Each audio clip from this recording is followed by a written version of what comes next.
எல்லாருக்கும் வணக்கம். இது மணி மேஸ்ட்ரி தமிழ். நான் உங்கள் ஜீவா. இன்றைக்கி நம்ம ஒரு முக்கியமான டாப்பிக்கை பற்றி பேச போகிறோம். Share market. ஷேர் மார்க்கெட் அப்படிங்கிற வார்த்தையை கேட்டாலே நிறைய பேர்த்துக்கு வந்து ஃபியர் ஆகும். அதே மாதிரியே சிலர் சொல்லுவாங்க இது கேம்பிளிங் அப்படின்ட்டு. சிலர் சொல்லுவாங்க அதில் பணம் போட்டால் ஃபுல்லாக லாஸ் ஆயிரும். இன்னும் சில பேர் சொல்லுவாங்க இது வந்து ரிச் பீப்புளுக்கு மட்டும்தான், நார்மல் பீப்புளுக்கு இல்லை அப்படின்ட்டு. ஆனால் இந்த வீடியோவை நீங்கள் ஃபுல்லாக பாருங்கள். ஷேர் மார்க்கெட்டை பற்றி உங்களுக்கு புதுசாக ஒரு ஐடியாவே கிடைக்கும். ஷேர் மார்க்கெட் அப்படின்னா என்ன? சிம்பிளாக சொல்லணும் அப்படின்னா ஷேர் மார்க்கெட் அப்படிங்கிறது ஒரு கடை மாதிரி. உதாரணமாக சொல்கிறேன். இப்போ டாடா மோட்டார்ஸ் கம்பெனி இருக்குது.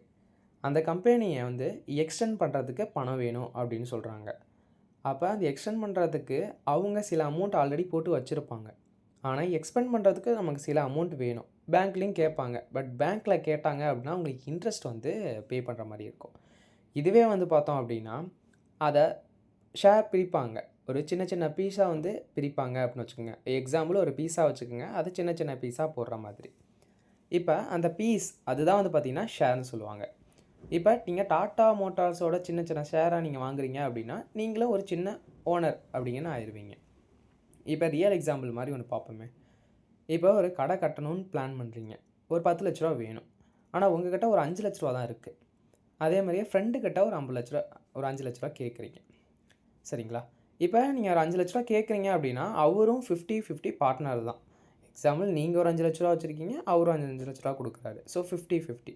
இதே வந்து பார்த்தோம் அப்படின்னா நீங்கள் 5 லட்ச ரூபா வச்சுருக்கீங்க. இதே உங்கள் ஃப்ரெண்ட்ஸ் ஒரு 5 பேர் வந்து ஒவ்வொரு லட்ச ரூபாயாக கொடுக்குறாங்க அப்படின்னா இப்போ உங்கள் கிட்ட வந்து பார்த்திங்கன்னா 50% ஆஃப் ஷேர் வந்து இருக்கும்.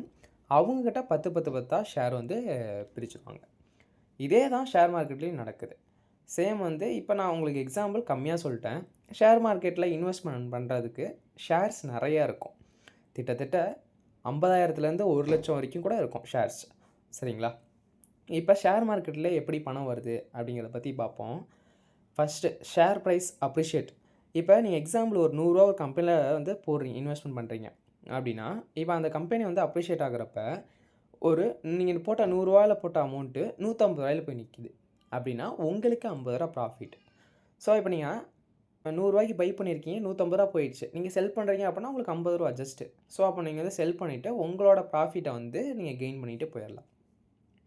அதே மாதிரியே வந்து பார்த்தோம்னா இதில் வந்து கேபிட்டல் கெயின் அப்படின்னு சொல்லுவாங்க. ரெண்டாவது வந்து பார்த்தோன்னா டிவிடெண்ட். டிவிடெண்ட் அப்படின்னா என்னென்னா இப்போ கம்பெனி வந்து Q1, Q2, Q4 அப்படிங்கிற மாதிரி Q3, Q4 அப்படின்லாம் சொல்லுவாங்க. இப்போ அந்த டைமிங்கில் வந்து என்ன நடக்கும் அப்படின்னா நீங்கள் வந்து ஒரு 10 ஷேர் வச்சுருக்கீங்க அப்படின்னா உங்களுக்கு ஒரு ஷேர் வந்து ஃப்ரீயாக தருவாங்க அப்படிங்கிற மாதிரி சொல்லுவாங்க. இது சில கம்பெனியில். ஆனால் சில கம்பெனியில் என்ன சொல்லுவாங்க அப்படின்னா நம்ம எத்தனை ஷேர் வச்சுருக்கோம் அப்படிங்கிறது கணக்கு இல்லை. ஒரு ஷேருக்கு 4 ரூபா வந்து தருவாங்க அப்படிங்கிற மாதிரி அமௌண்ட்லேயும் தருவாங்க. இது வந்து ஜஸ்ட்டு வந்து ஒரு ஷேர் இன்வெஸ்டருக்கு வந்து ஒரு பெனிஃபிட்டாகவும் இருக்கும். அதே மாதிரியே அவங்கள அப்ரிஷியேட் பண்ணுறதுக்காக கம்பெனி சைட்லேருந்து கொடுக்குறது. ஏன்னா கம்பெனியோட ப்ராஃபிட்டை தான் அப்படின்னு நமக்கு ஜஸ்ட்டு ஸ்ப்ளிட் பண்ணி கொடுக்குறாங்க. இப்போ ஒரு டவுட் வரும் நமக்கு. ஷேர் மார்க்கெட் ஏன் ஏறுது, ஏன் இறங்குது? இது வந்து சிம்பிள் தான். டிமாண்ட் அண்டு சப்ளைன்னு சொல்லுவாங்க. இப்போ டிமாண்ட், ஸோ வாங்குறதுக்கு ஆள் அதிகமாக இருக்காங்க அப்படின்னா ப்ரைஸ் ஏற தான் போகுது. அதே மாதிரி சப்ளை பண்ணுறதுக்கு ஆள் அதிகமாக இருக்காங்க அப்படின்னா ப்ரைஸ் குறையும், ட்ராப் ஆகும். ஸோ செல். இதை தான் வந்து பார்த்தோம்னா நம்ம நெக்ஸ்ட் வீடியோஸில் பார்ப்போம். டிமாண்ட் அண்ட் சப்ளைலாம் எப்படி கால்குலேட் பண்ணுறது, இந்த மாதிரிலாம் பார்த்துக்கிட்டே இருப்போம்.